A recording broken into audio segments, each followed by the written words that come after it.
Bonjour à tous et bienvenue, je suis Laetitia et vous écoutez l'essentiel.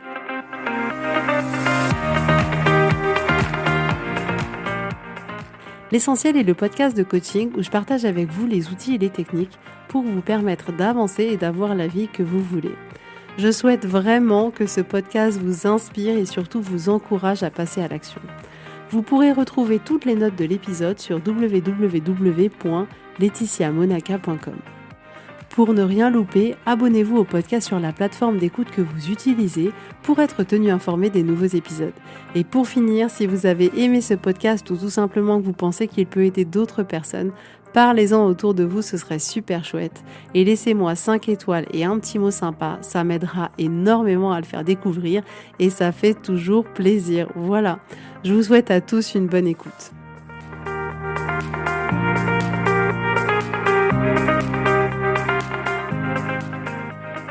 Coucou tout le monde, j'espère que vous allez bien, j'espère que tu vas bien. Je suis très contente de te retrouver aujourd'hui pour un nouvel épisode. Je suis fière de moi parce qu'en fait, ce matin, je ne me suis pas fait berner par la petite dernière qui prétendait être malade et qui a vraiment sorti le grand jeu comédie, larmes de crocodile et vraiment la commedia dell'arte. On sent le sang sicilien dans ses veines, vraiment. Et faut savoir que sur les 4 fois où elle a été malade, 3 fois, je me suis fait avoir, complètement avoir.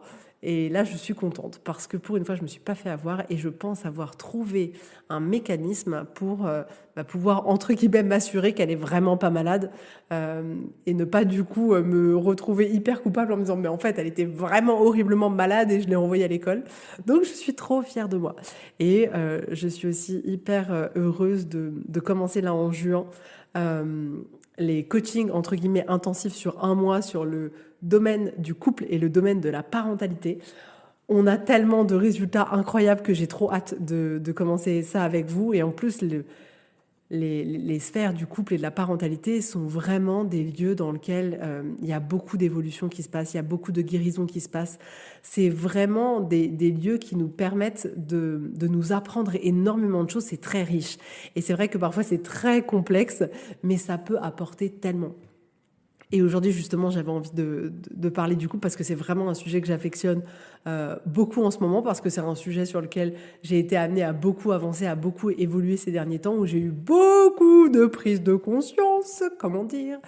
Et j'adore parce que le couple est un merveilleux endroit d'épanouissement, un merveilleux endroit de partage, de guérison, d'évolution qui est juste extraordinaire.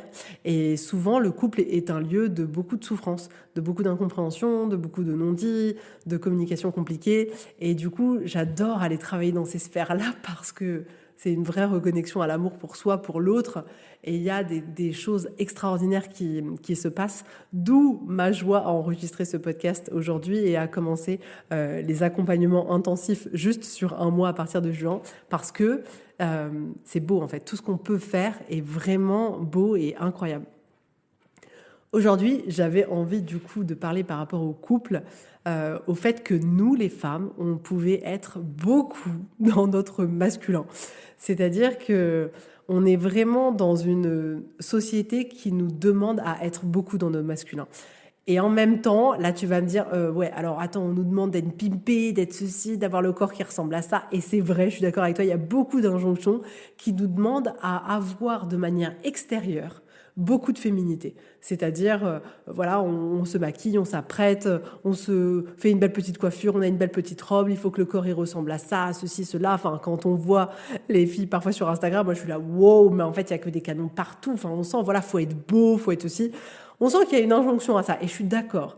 Mais finalement, à l'intérieur de soi, on est beaucoup, beaucoup, beaucoup à être connecté à notre masculin et pas à notre part féminine à l'intérieur de nous. Alors moi, je suis convaincue et je crois au fait que à l'intérieur de chaque individu, il y a une part de féminin et une part de masculin, que ce soit chez les hommes ou chez les femmes.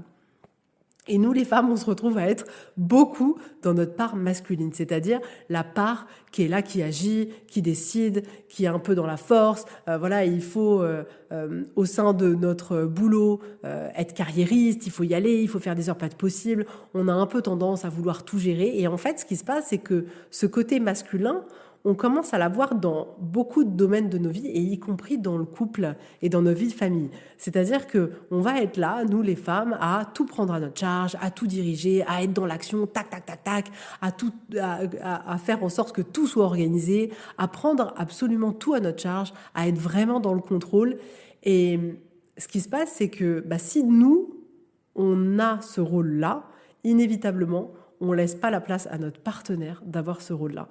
Et moi, j'ai été pleinement là-dedans. J'ai été mais à 1000% là-dedans parce que, et c'est d'ailleurs pour ça aussi qu'il y a beaucoup de personnes dans la société qui sont beaucoup de femmes à être dans leur part masculine, c'est que déjà, depuis les années 70, on nous dit « ouais, il faut être indépendante, il faut être forte, il faut être ceci, il faut être cela ». Et alors, on a complètement incarné ce message-là, il ne faut pas dépendre d'un homme, tout ça, tout ça. Là, on est connecté déjà vachement à notre masculin. Et voilà, il y a eu aussi une société dans laquelle il y a eu souvent beaucoup de pères absents. Et moi, je sais que personnellement, j'ai vécu qu'avec ma maman et avec ma sœur. Donc, j'ai été élevée dans un cadre où ma mère, c'était à la fois la mère et à la fois le père. Et je me souviens déjà qu'à l'époque, quand j'étais petite, j'étais trop fière de dire, mais en fait, moi, ma mère, elle fait le job d'un papa et d'une maman. Et je la trouvais super forte. Et je trouvais ça génial. Et je me souviens que vraiment, pour moi, c'était genre extraordinaire d'être une femme et de pouvoir faire tout ça et de pouvoir faire les deux rôles. Et en fait, en étant élevée dans cet environnement-là, inévitablement, ça a fait la femme que je suis aujourd'hui. Et c'est vrai que nous, à la maison, vu qu'il n'y avait pas d'hommes, on faisait tout toute seule. On a appris à ne dépendre de personne. Donc, on a appris à faire des travaux avec notre mère, on a appris à changer un pneu, on a appris à faire tout ce qui pourrait être de l'ordre du masculin et d'un homme chez nous qui nous soutient. On l'a fait nous. Ma mère, elle a tout organisé, tout décidé, elle nous a éduqués, l'autorité, c'était elle représentait absolument tout. Et on est du coup beaucoup à s'être retrouvés dans des contextes comme ça avec des pères qui pouvaient être absents physiquement, émotionnellement, et à avoir des mamans qui ont ce côté féminin, douceur, amour, temps de présence, calme, etc. Et à la fois des mamans qui sont dans l'action, qui gèrent tout, qui contrôlent tout, et qui ont besoin de l'aide de personne. Et moi, je me suis formée à ça, mais plus, quoi. Moi, c'était genre, la nana, je veux savoir tout faire, je veux dépendre de personne, et j'aimais cette part-là de moi. C'est-à-dire que je me trouvais encore plus forte de pouvoir absolument tout faire. Et c'est ça qui a été le piège pour moi de me laisser dans cette statut-là. Dans ce statut-là, c'est que je trouvais ça trop bien, en fait. Je trouvais ça trop bien. Et là encore, je me revois n'accepter l'aide de personne de manière hyper naturelle dans mon couple, dire à Guillaume, non mais c'est bon, si je peux le faire, j'ai pas besoin que tu le fasses. Et apprendre du coup beaucoup de choses à ma charge. Et moi, je me suis retrouvée dans mon couple à vraiment avoir à gérer tout. Et sans m'en rendre compte, c'est moi qui ai induit ça. C'est-à-dire que j'ai souvent cru que c'était parce que lui ne prenait pas sa place. Alors après, on a tous notre part de responsabilité. J'ai pas 100% de la responsabilité, mais je reconnais ma part de responsabilité. Et c'est vrai que j'ai pas laissé la place de faire ça. Parce que finalement, j'étais tellement là à dire, ok, je gère, je décide, j'organise, je fais ceci, je fais cela. Non, mais il n'y a pas besoin, j'ai pas besoin de toi pour réparer un truc, pour couper un arbre, pour machin. Je prends la tronçonneuse, j'y vais. Du coup, lui s'est dit, ok, elle a pas besoin de moi. Et on se retrouve vraiment dans des couples où les hommes ne savent plus comment ils peuvent aider, comment ils peuvent être utiles, quelle place ils ont vraiment. On leur fait comprendre qu'en réalité, toute seule, on se débrouille, que finalement, ils sont accessoires, que s'ils étaient là ou s'ils n'étaient pas là, ce serait pareil. Et je me souviens, mais vraiment à une époque, me dire, mais j'avoue, s'il était là ou s'il n'était pas là, ça changerait rien. Je me disais, si j'étais femme célibataire ou pas, ça changerait rien. Et déjà, ça aurait dû me mettre la puce à l'oreille. Mais moi, je pensais que ça venait pas de moi. Je pensais que, c'était lui qui ne faisait pas assez. Et en réalité, j'ai pris beaucoup de place en fait. J'ai pris beaucoup de place à vouloir être moi dans ce masculin et à ne pas lui laisser la place à lui d'être dans son masculin et à me montrer quel homme il pouvait être.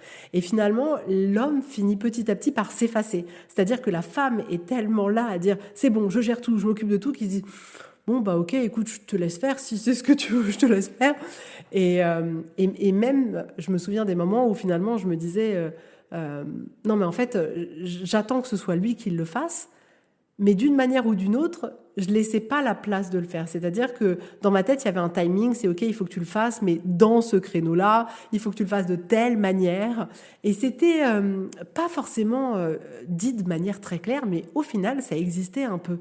Donc moi qui pensais laisser la place, en réalité, je laissais pas vraiment la place. Et je pense qu'on a vraiment besoin de, nous les femmes, de se reconnecter à notre féminité et de laisser à l'homme qui partage notre vie la possibilité d'être dans son masculin. Et ça, c'est valable dans le couple, mais en réalité, c'est aussi valable dans une femme qui va être célibataire. On se rend compte que même quand on est célibataire, on va être très dans notre masculin, c'est-à-dire qu'on va être très carrière, là encore à vouloir tout contrôler. Dans les dates, on va vouloir tout contrôler. C'est j'attends que tu me prouves. Tu sais, on va arriver en date et on va dire, tu sais, moi j'ai besoin de personne. Voilà, je m'assume toute seule. Donc on arrive en donnant l'information à l'homme. Écoute, j'ai pas besoin d'un homme, j'ai pas besoin de toi. Et ça, c'est être dans son masculin. Et, et c'est vrai que c'est tellement délicieux de se reconnecter à notre féminité et de laisser à l'homme qui partage notre vie la possibilité de briller dans son masculin. Et ce qu'on a tendance à faire, nous, c'est à prendre cette place-là. Et on entend d'ailleurs souvent beaucoup les femmes dire, mais en fait, moi, mon mari, il est incompétent, mon mari, il sait rien faire, mon mari, c'est un enfant. Donc on voit bien à quel point on les considère déjà plus beaucoup comme des hommes. Et ça, c'est tellement pas sexy. En réalité, je fais ce podcast aujourd'hui parce que c'est tellement important. Plus on va incarner notre masculinité, plus on va empêcher d'une certaine manière, parce qu'on incarne cette masculinité, à notre homme de pouvoir l'être, plus c'est un tue l'amour. Littéralement, ça tue le couple. Si on laisse pas notre homme exprimer cette masculinité, et là j'entends vraiment une masculinité saine, celle qui soutient, celle qui porte, celle qui est la colonne vertébrale, celle qui dit ok, je décide, j'organise, etc., plus ça va tuer notre couple. Plus ça va nous complètement retirer le désir qu'on peut avoir pour la personne qui partage notre vie. Parce que clairement, on a besoin de retrouver l'admiration pour l'homme qui partage notre vie. Mais c'est tellement délicieux. J'adore. Je regarde Guillaume aujourd'hui avec des yeux qui sont tellement différents. Et ça crée beaucoup de désir et ça crée beaucoup de connexion et ça crée beaucoup plus de polarité. C'est-à-dire que moi, ça me permet d'être beaucoup plus dans mon féminin et lui, je lui permets d'être beaucoup plus dans son masculin. Et on a besoin d'aller nourrir ça. On a besoin de lâcher ce côté masculin dans lequel on se perd parce qu'on a tellement peur de ce que la société en fait nous a véhiculé, de oui mais il faut dépendre de personne, si tu dépends d'un homme c'est pas bien, etc., que du coup c'est comme si on se déconnectait d'eux. C'est genre non mais j'ai pas besoin de toi. Mais en fait c'est pas parce que seul on peut s'en sortir qu'on n'a pas besoin d'un homme. C'est tellement délicieux de pouvoir compter sur quelqu'un, de pouvoir compter sur quelqu'un qui va nous soutenir, de quelqu'un qui va faire le travail de force physique, d'action, de pouvoir profiter de cette masculinité d'un père qui est là, qui est présent, qui montre l'autorité. C'est tellement, tellement, tellement important et tellement riche pour nous, pour le couple, pour la famille et pour les enfants. Et je pense qu'on a vraiment tout intérêt, toutes et tous, à se reconnecter un peu plus à notre polarité et permettre à la personne qui partage notre vie à se reconnecter à son masculin et à nous reconnecter un peu plus à notre féminin. Et je vais pas te mentir, ça demande un effort en fait. Moi, je suis tellement habituée à me dire go, go, go, on y va, on gère. Je suis une femme d'action. Donc, c'est pas naturel pour moi de lui laisser la place, genre, ok, fais-le, tu vois.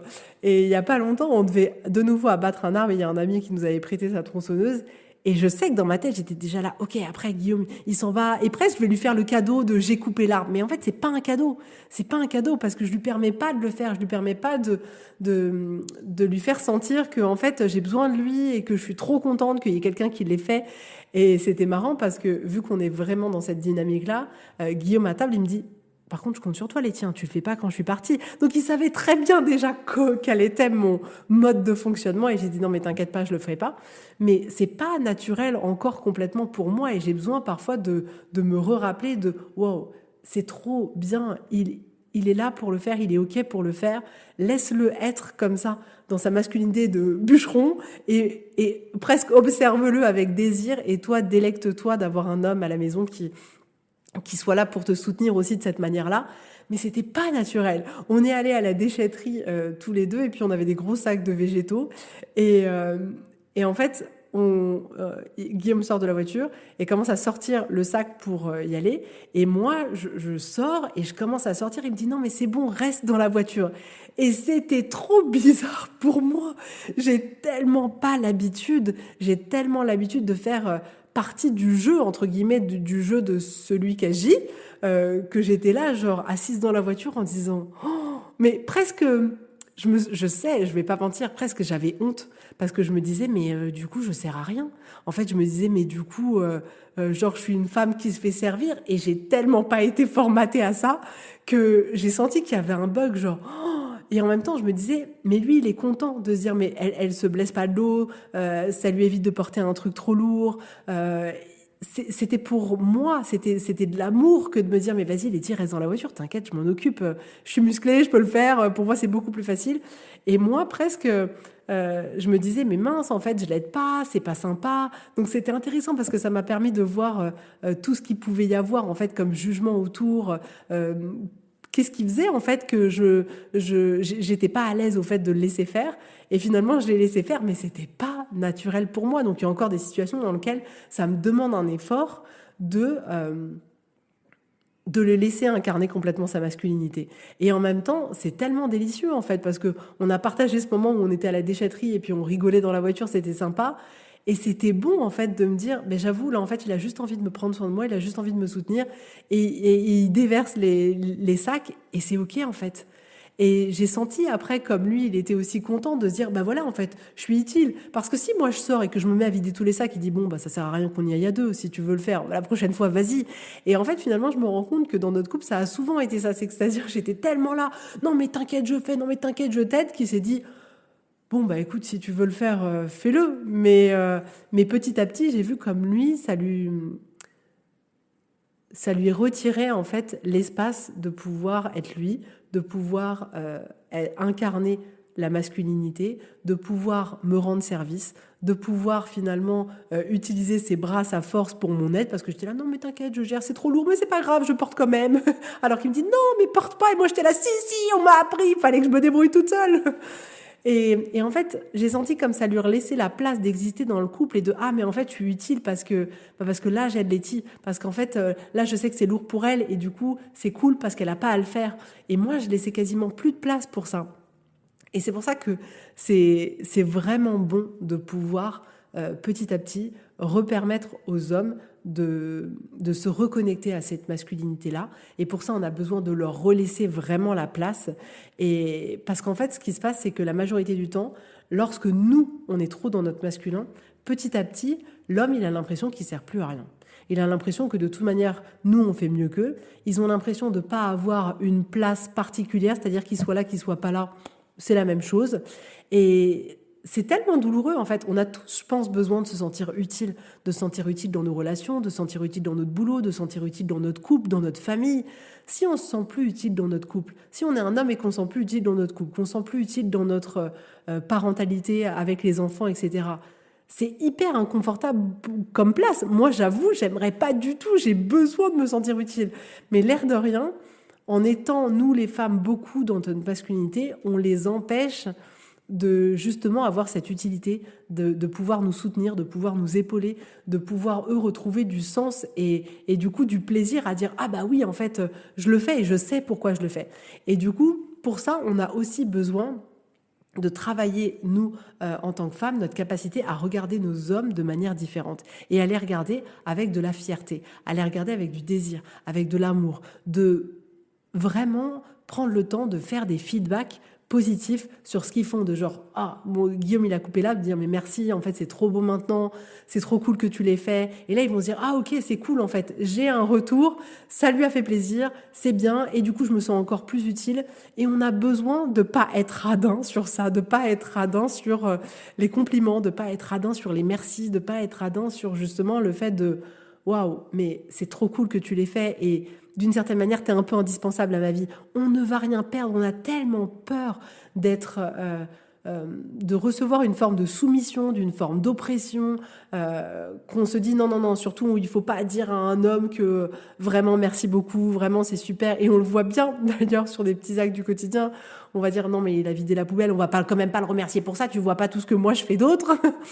Et en fait, on se rend pas compte qu'un homme, plus on va être là à le remercier, plus il va être là à le faire. Parce que il aura l'information à l'extérieur de ah ok, ça c'est une forme d'utilité et ça plaît à la personne qui partage ma vie, donc je vais continuer à le faire.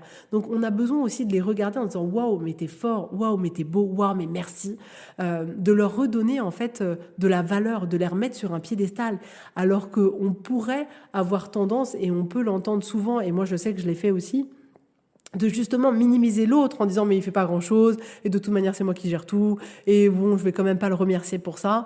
J'ai jamais autant remercié Guillaume depuis quelques mois que sur 15 ans de mariage, jamais autant. Et en même temps je lui ai jamais laissé autant de place que depuis ces derniers mois, et ça a jamais été aussi désirable d'être ensemble que là, tellement justement on permet de recréer ces polarités, de moi pouvoir être plus dans mon féminin et lui plus dans son masculin. Mais vraiment, on a tout à y gagner, on a tout à y gagner. Et vraiment, je t'assure que, enfin, comme je dis, plus on est dans notre masculinité, moins on laisse la place à notre homme de l'être, plus on tue notre couple, plus on tue le désir, plus on tue cette polarité-là. Et c'est là où ça fonctionne plus. C'est là où ça fonctionne plus parce que dans le couple, du coup, il y a plus de... Chacun n'arrive pas à trouver sa place. C'est-à-dire qu'on va avoir des femmes, et moi c'est ce que j'ai été, qui prennent toute la place, qui gèrent absolument tout. Et on a des hommes qui ont fini par s'effacer et qui du coup ont plus d'utilité, ne savent plus ce qu'ils doivent faire. Et c'est pas comme ça que le couple peut continuer à vivre de manière équilibrée, de manière épanouissante, de manière vibrante, de manière désirable. Et je pense que j'ai jamais autant désiré Guillaume qu'aujourd'hui, quoi, presque, parce que c'est trop chouette en fait. Et je vois que plus je lui laisse de place, et plus il prend de place.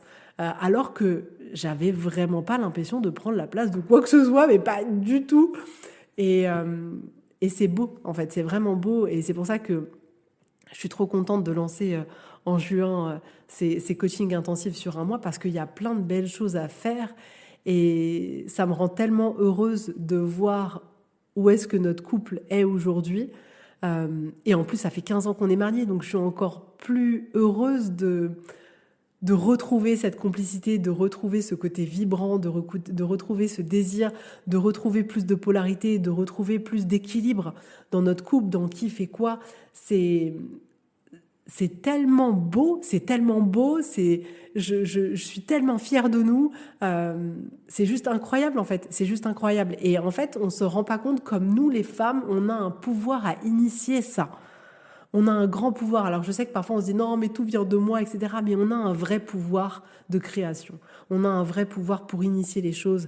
Et en fait, moi j'ai envie au travers de ce podcast et au travers que ce soit des accompagnements sur 4 mois ou que ce soit les coachings intensifs sur un mois qui vont commencer début juin, de justement te permettre d'utiliser ce pouvoir que tu as pour créer ce dont tu as envie dans cette sphère du couple ou dans cette sphère de la parentalité, parce que on a littéralement le pouvoir de changer les choses. C'est-à-dire qu'à partir du moment où nous, on va se show up d'une autre manière, où on va être une autre femme, où on va incarner vraiment d'autres choses, à partir de ce moment-là, notre environnement autour de nous, il va changer. Et là, moi, je l'expérimente, mais de manière juste exceptionnelle, et c'est trop, trop, trop bon. Donc, en tout cas, si ça te tente, le coaching intensif sur un mois sur le sujet du couple ou de la parentalité, tu peux m'envoyer un message où je pense que d'ici le moment où tu écouteras ce podcast, ce sera disponible. Tu pourras t'inscrire directement sur le site. Si tu veux faire l'accompagnement plus long de 4 mois, qui littéralement fera un changement de vie incroyable, tu peux m'envoyer un message ou réserver ta séance découverte. En tout cas, c'était vraiment un immense plaisir de parler de ça avec toi aujourd'hui. Connecte-toi à la femme que tu es, à toute ta féminité. Laisse la place, si tu ne l'as pas encore fait jusqu'à aujourd'hui, un peu plus à ton homme de prendre sa place, d'être dans son masculin. Tu vas voir, c'est trop bon, c'est juste trop bon.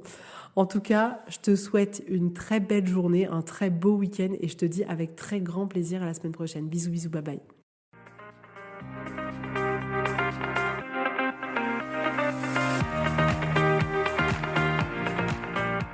Donc si vous voulez aller plus loin, si vous sentez que vous êtes prête, que c'est le moment pour vous, que vous avez envie que les choses elles changent, que vraiment vous avez vraiment cette envie de vivre une transformation, d'aller plus loin, de mettre concrètement en application tout ce dont je parle dans ce podcast pour vraiment changer votre vie. Si vous voulez plus parce que vous avez envie de vous épanouir, que vous avez envie de vous retrouver, que vous avez envie de vivre une vie plus vibrante, de pouvoir kiffer, de pouvoir lâcher ce qui est trop lourd, je vous propose un accompagnement juste génial qui a déjà transformé la vie de tellement de femmes. Donc si ça vous intéresse, vous pouvez réserver votre séance découverte sur le site internet www.laetitiamonaca.com. Et si vous avez besoin de manière hyper ponctuelle d'une séance pour vous soutenir à un moment donné de vos vies sur une problématique, un challenge, peu importe, vous pouvez réserver une séance à la carte. Mais vous allez voir, le coaching peut littéralement transformer toute votre vie.